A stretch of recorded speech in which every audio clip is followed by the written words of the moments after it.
Okay, we're here with head rowing coach Matt Weise, talking about the weekend recap over at the Husky Open in Seattle. Jack's had really solid performances against GNAC opponents, Western Washington and Seattle Pacific.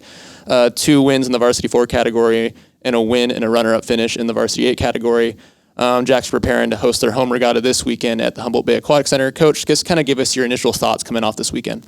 Yeah, so we did beat Seattle Pacific and Western Washington in both the NCAA events. We were second in the Varsity 8 to University of Portland, so I just want to make sure that one's clear. Because I thought that they, I always look for progressions. Do they get faster this week? How did they do that? And they really did a couple of changes this week. One, they wanted to work on their start. So in rowing, the start, you basically are locked into a dock behind you. Someone's holding onto your boat. So the boat's a dead stop, and you got to get it up to top speed as fast as you can. So it's kind of like shifting gears in a car.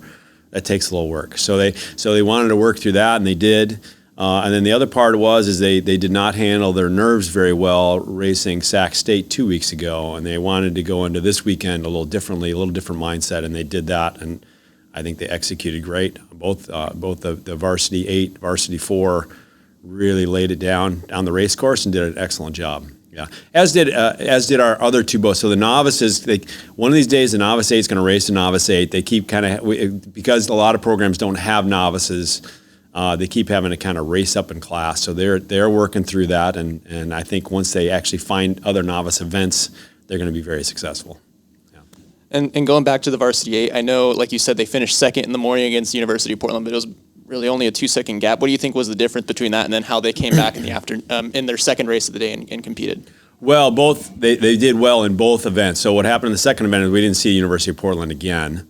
I wish we had, but because I think if they had pushed in the third quarter of the race, they think they would have gotten University of Portland. They kind of let them slip away right there, and so that was a place where I think if they were closer to Portland. So what happened is on the race courses they were far apart. They were in opposite lanes, and I think our coxswain just didn't look over quite early enough to try to stay with them. So I think there was a couple of quick adjustments they could have made a second time. But again, they raced Seattle Pacific, and I can't remember if they were it was a very similar time spread between us and Seattle Pacific. So. And going into this race, I know the people don't read into the preseason coaches polls too much, but I know in the preseason coaches polls, Seattle Pacific and Western Washington were both ranked first and second. Western Washington's coming off a year where they finished second in NCAAs. How good is it knowing this early in the year that you can not just compete with these teams, but also go toe-to-toe and beat these teams on these days? It was a really good start. It's fun as a coach, right? But it's a matter of can you keep pushing, right? And I think the team has decided that rather than kind of sitting back and hoping that they're fast enough, I think that this has invigorated them to just try to figure out how fast can they actually go. So we're really, as a coaching staff and as the athletes is that sense of, okay, we're this fast now, but where can we go with it? Like, what can we do, and how fast can we actually be? So I think they use this weekend as a good motivator for performing later on.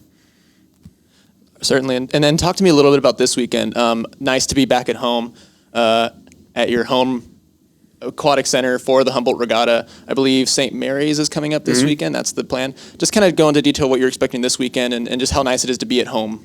Yeah, so on the women's side, we're gonna have St. Mary's, and they have an NCAA lineup. So we're gonna race them kind of in the 8s and the 4s. And then Sonoma and Chico, who are club programs, we're gonna race them in some smaller boats, some pairs later on in the day. So St. Mary's coming up. They're on their way to spring break up in Portland, so it's kind of their stop on the way.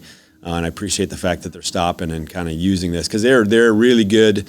They gave us a really good race a couple weeks ago, and I'm hoping that we kind of have a similar progression in speed. I think they will, and I hope that we'll find out if we do as well. Awesome. That's all I got. All right. Cool. Thanks, Coach. Appreciate it. All right, no problem. Thank you.